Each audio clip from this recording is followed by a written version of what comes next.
folks, let's begin. We have three speakers this morning. I'm going to introduce them with their full biography because it's in your program. Following the three talks, we will have a discussion, open discussion from the floor. So be thinking about the questions you'd like to address to the panel. We'll adjourn at 12:30. And what about lunch? Everybody?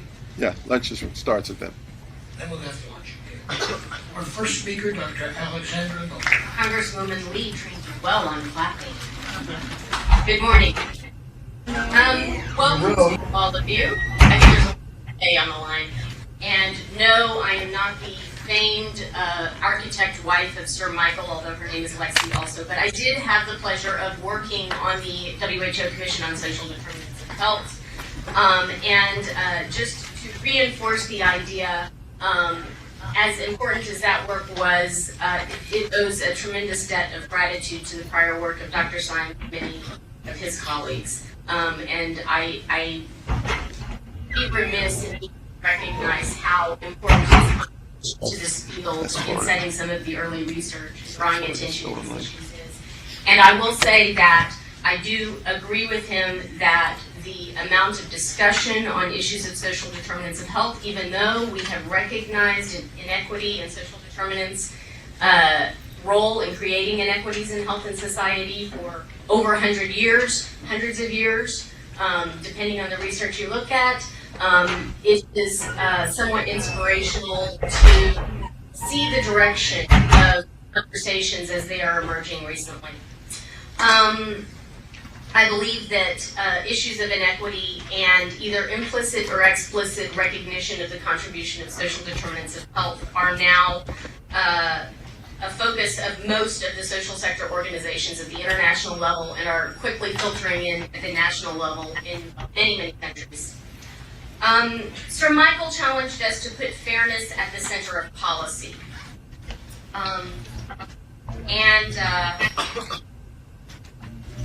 This is, for some of us, it feels like a struggle right now. Some of us are concerned about the direction that many of our public policies are going in terms of their contribution towards inequities rather than towards equity. But I will also say that when I began working in this field 20 years ago in the United States, that we couldn't really have a conversation publicly about health equity. It was not something that had filtered its way into the mainstream discussions in health, in politics. And I went overseas for several years to work. And when I came back, it was suddenly a mainstream conversation. And that is watershed. It was a tremendous difference being away a few years, and the speed at which these issues were taken up, I think, is heartening and should make us all optimistic that Congresswoman Lee is correct, that this is a fight worth fighting, and it is an issue that we can make a difference in. And this is a really critical time in our country's progress to really try to help make the right arguments. I would contend that health equity should not be posed as a partisan issue. It often is interpreted that way, but the reality is that equity is in everyone's interest. It is not a racial issue. It is not just a class issue. We know about the social gradient now, right? This is an issue that affects all of us.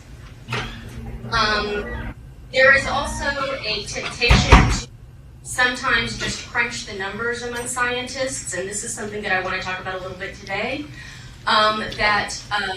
without sufficient attention to context, without sufficient attention to what is it behind the data, behind the information that we are really supposed to be concerned about in the way that it relates to how we have structured our society. Son, do you have my slides ready? I do. Great. It is really a reflection of social justice in society, health inequities are. And to that end, we need to be attentive to how they are produced and what impact they have. So both the effect and what's contributing to their causes, right? And that really requires a strong attention to context.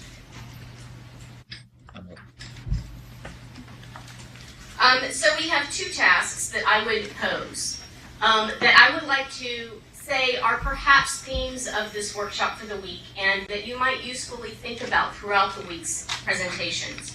One is, how do we get messages out in ways that are broadly understood, not as special interest issues, but as broad societal issues, not even as a healthcare or even a health issue, but as really our health inequities are demonstrations of how we are creating our society, and we should understand them in their full sense. We should understand not just the relationship between social determinants and their impact on health, but also what this means about transportation, what this means about education in our society. What does this mean about how we value our children?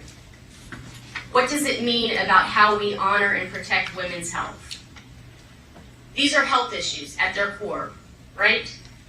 Yes.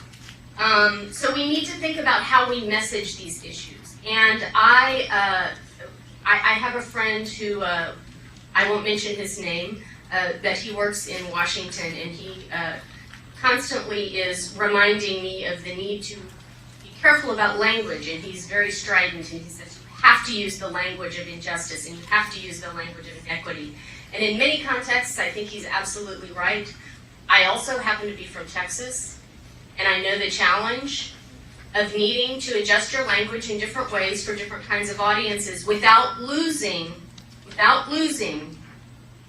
the importance of the values that underpin the idea, right? So this is part of that messaging challenge. And for those of you from red states, this is something that we have to continue to work on, because, as we've said, this is an issue. I mean, it's so interesting to me that when we look across political constituencies, many of the people who fall at the bottom of health inequities are people who are often voting against their own interests. What does this mean? What does this mean? I think this is the kind of question that we need a little more information on, in terms of how do we frame issues so that people really understand what it is that we're trying to achieve, right? The second, so getting the message out is one, right? The second major theme, I think, of the week is, we've seen data on inequities, disparities, on all kinds of diseases in all kinds of populations. We see the gradient in almost any situation that we look at. The question is, how do we make the change? How do we create the implementation processes that are going to get us towards a society where, when we look at the health outcomes, we see a more just society? So I challenge you, as people present during the week, to think about these two issues in all of the presentations. And I know that many of the people will be talking about it explicitly. And I would say, look for those implicit conversations too. Those are opportunities for greater expansion of the conversation. Okay, great. So we'll just talk about a few issues. I just wanted to bring up a couple of issues of concepts and definitions, talk a little about why context matters, how does attending to context and values affect research, and how does this lens affect strategies for change. And I'm going to go quickly because we have a lot to do this morning to make up some time, don't we? This morning, Sir Michael cited one of his UK colleagues, Margaret Whitehead, in his definition of health equity, which is differences in health that are avoidable and unchosen. And that's a very widely used definition, but there are many definitions of health inequity. Let me offer you another one from one of our leaders in the United States, Barbara Starfield, who was a very prominent leader in primary prevention and was the founder of the International Society for Equity in Health. Her definition was a world without systematic differences in health status across socially, demographically, or geographically defined populations or population subgroups. There are lots of other definitions. There are definitions that take into account issues of agency, who's responsible for dealing with the issue. There are definitions that are more broadly focused on specifying not just health status, but different kinds of areas. But what's important to recognize is that all of these definitions, once you get to implementation, they really speak to the underlying conditions. They're not just about healthcare. They're not just about the inequalities themselves at an end state. They are really about what are the conditions happening. And that really has to do with the social justice factor and the values that are implicit in understanding when you have a health inequity. So just as an example, these are some of the health equity dimensions that could be captured. Health status, as Dr. Starfield mentioned. But in addition to health outcomes, also discussing harms and risks. Sorry, I'm getting some feedback. Health systems factors, right? So access to care. Also socioeconomic determinants of health. And there's a wide range of determinants, ranging from behavioral issues through neighborhood conditions, all the way up to the ways that we construct our economic and political structures in the United States. There are political and civil factors that may be important to consider in understanding whether an inequity is emerging out of some driving forces. And then there's also looking at the social and economic consequences of illness, which can also be a factor related to inequities. For instance, in 2000, I believe it was 2009 in the United States, over half of personal bankruptcies were related to healthcare costs. Have you guys heard that statistic before? Yeah, it's impressive. It's impressive. One major catastrophic illness was causing half of the personal bankruptcies in the United States, right? It gives you a sense of how fragile we are, not only when we don't have an effective, inclusive healthcare system, but when we also don't have a broader safety net and an economic structure that is able to protect people from those consequences.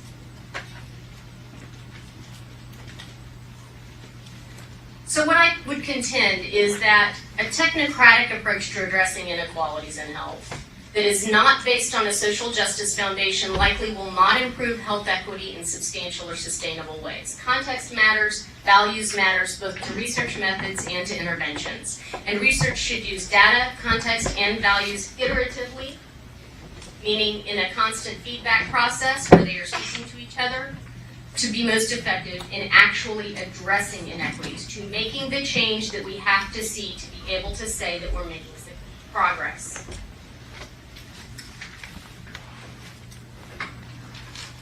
Okay, so I put this up here just as a demonstration. What do you know? What does this slide tell you? We're very fond of putting up lots of slides with data about inequalities between groups. What can you get out of this slide? Anybody? Sorry?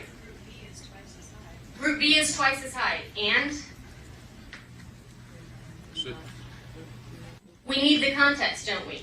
We need to know a little bit more about what we're talking about. And I would contend that if we look at a slide like this, we begin to feel a little more comfortable. Did your anxiety level just go down? This is a slide of prevalence of obesity among children according to family income, right? So now we have lots of pieces of information. We're looking at obesity. That's our topic. It's kids. And they are stratified according to their family's income. Did we gain some context here? Maybe. Probably. There's a lot that we carry around in our own kind of inherent knowledge of our communities and our societies that tells us context about these different factors, right? We know what it means to have differences in family income. In the United States particularly because our differences are huge in family income, right? In other countries, the differences in family income may not be as huge. So I would say that in some cases, we carry a lot of that context information implicitly. with us when we look at this kind of data. But this is 3 other different ways to look at diabetes, specifically in this case in Texas. And I think one thing that's important here as students of health equity is to continue to recognize that when we look at these kinds of differences, when we look at racial differences or we look at educational status or age groups, those are equity stratifiers, right? Those give us information about the social position of groups in society. So for instance, if we take race ethnicity, we know that in the United States, who is generally the more privileged racial group? Whites. We bring that local context, that local knowledge with us, right? And yet, if we talk about interventions, are we going to intervene based on race? Are we going to try to change race? No. It's an indicator of what's happening in society, right? It is a proxy, in some ways, for privilege. So keep that in mind when you look at these slides, as you will see constantly during the week, that when you're looking at inequalities in health, that the stratifier isn't necessarily the basis for intervention. Intervention requires additional context, right? It's a different sort of context. It's more about what is happening that's creating these inequalities in privilege. Okay. Now, the other point that I think is really important to make, and which was the purpose of the Commission on Social Determinants of Health, was really to highlight that healthcare is a relatively small piece of what creates inequities in society. And you'll see different numbers attributed to different categories, and sometimes this kind of graph is broken up into different categories. But the consistent message is that healthcare is a piece, but what we really need to do is what? Is really look beyond healthcare to all those other sectors and all those other policy decisions and all those other cultural factors that are feeding into processes that drive inequities. Okay, so let's talk for a second about levels of action in intervention. I mean, we think we've made a little progress with the Affordable Care Act. I have my own bone to pick with some of the decisions that were made, but I'm sure all of us do. But if we try to go beyond that and we think, what does it mean if we're trying to talk about intervention in a much broader way? Let's look at some of the ways that inequities are produced and some of the places where interventions could be incorporated to address them. Okay? So if we start up at number 1, social stratification, we see the effect of social position, people stratified by race and class in society, right? Now this is every society in the world. Every society in the world does this to some extent. How much they do it is a different question though, right? That's driven by other prior decisions and histories. And what that social stratification does is it presents differential exposure. We also know that when there are specific exposures, we can have an impact on the outcome by looking at vulnerability. Specific exposures in a context of social stratification will create differential vulnerabilities, okay, which will result in disease and injury that, again, is unequally distributed in a society. Then when we talk about preventing unequal consequences, that third level of intervention, we can see another opportunity to affect those differential consequences. That creates the social consequences of ill health, that can affect social consequences in ill health, which creates further social stratification, and the process begins again. So there are really 4 opportunities, according to this kind of a model, where you can see chances to intervene to affect health inequities. One is very much upstream as we say, which is related to influencing social stratification. How much social stratification do we think is okay? Right? It's kind of a political decision that a society makes. Then there is the opportunity to decrease exposures, to decrease vulnerability, and to prevent unequal consequences, both through healthcare, for instance, but also through, anybody think of another way to prevent unequal consequences that we've talked about just a couple of minutes ago?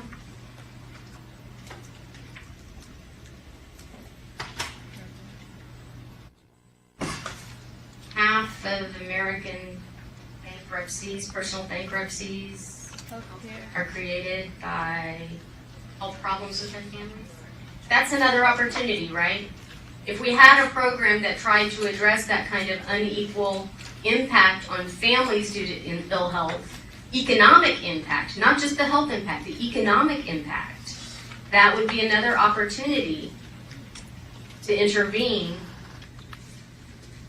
that would also help reduce stratification of income. Is that making sense so far? All right, I see some nods, that's a good sign. Okay, so if we think about a couple of the levels,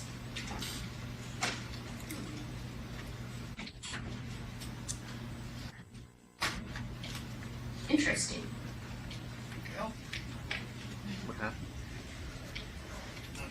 Where should I be pointing this copy? Can you take it forward for me, Winston? Hold on, there's some issue with this laptop. So if we think about 3 levels of research and intervention strategies, we might group them into disease-based strategies, which is generally where healthcare professionals have traditionally been most comfortable. Strategies focused around social determinants and different sectors in society, say for instance transportation or education or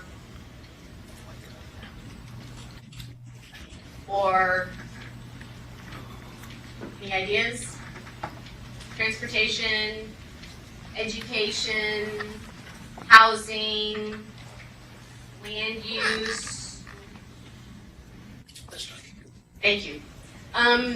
And then third, something that's a much deeper kind of shift in the way that we structure society, which is about root causes. It is about the social stratification itself. It's about those hard questions of how much economic inequality is acceptable, what should our taxation system look like, how much redistribution should we be doing, right? These are the kinds of questions that really get people's juices going, right?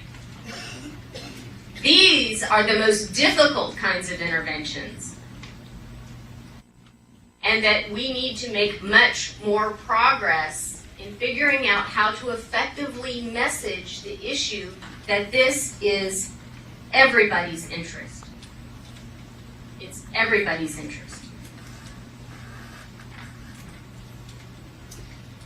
I will also say that disease-based interventions, and believe me, this is not to knock healthcare professionals or to dissuade you from doing lots of nursing or physicianing or physician assistanting or any other healthcare intervention.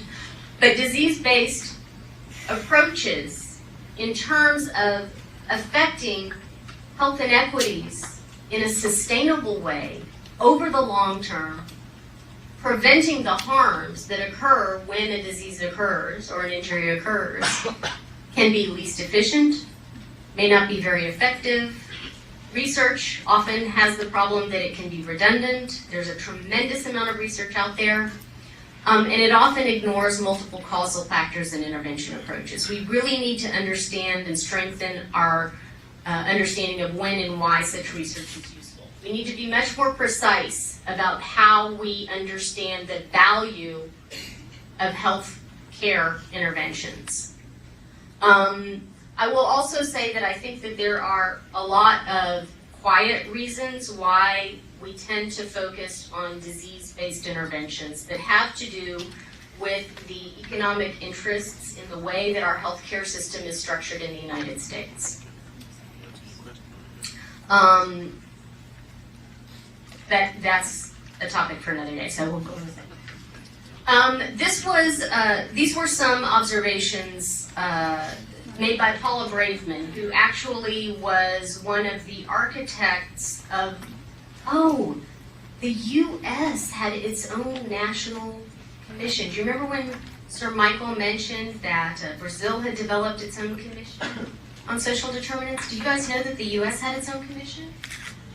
Does anybody, who knew that? I'm curious. How many of you knew that the U.S. had its own commission? It was called the Robert Wood Johnson Commission for a Healthier America. Notice the change in language? But it was a really important commission in a lot of ways that's had a lot of influence in doing things like changing and driving how Healthy People 2020, for instance, was developed. Healthy People 2020, if you compare that, does everybody know what Healthy People 2020 is? Okay, lots of nods there, good. Okay, if you look at Healthy People 2020 compared to Healthy People 2010, you see this explosion of richness around the conversation of social determinants of health, policy options for interventions at local, state, and national levels, all kinds of conversations that are incorporated into Healthy People 2020 that we never saw in Healthy People 2010. And that commission and a lot of the other work that's been done around issues of equity and social determinants of health in the United States in the last 10 years is part of the reason for that shift. So I do think that we are making some progress in some areas. Okay, so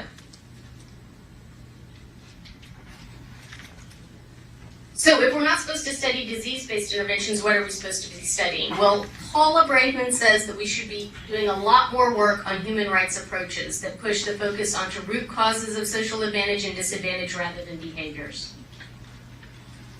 That material and psychosocial dimensions of social advantage and disadvantage, which coexist and interact, need much more attention. That we need more research on time dimension, the duration, and the life cycle of how health disparities emerge, and look at different levels of analysis. So there's plenty of work for the research, right? There's plenty of work left to do. We need research to be focused in the right places, but because the research will drive the conversation that will drive the action. Whoever has control over the research questions has an enormous amount of power over the direction of our actions in the next 10, 20, 30 years. And this is a long project. Don't any of you ever worry that you'll be out of work because we've solved the problem if you go into this work. It's one of the joys. You can give it your full and know that you will always have more to do. Okay. So WHO has its own priority research areas that they've articulated, including a focus on intervention research, implementation research, systems research, root cause research, and multi-level, multi-system research. Now, there is not one of these areas where a deep knowledge of the social justice issues at stake, the values implicit in choices about how you do the research and how you interpret the research, and the impact is not really critical. There is one other thing that I want to make a point on, which is that there is actually a social justice-based argument for which level of interventions, whether you're looking at root causes or social determinants or minimizing the consequences such as through healthcare, how they should fit into our priority system. First of all, I will say that if we agree that we have an injustice, if we can get consensus in the community that something is not right with the way that a process is driving inequities, we have an obligation to correct the injustice. Right? Not just the consequence of the injustice, but to correct the injustice. Whether it's driven by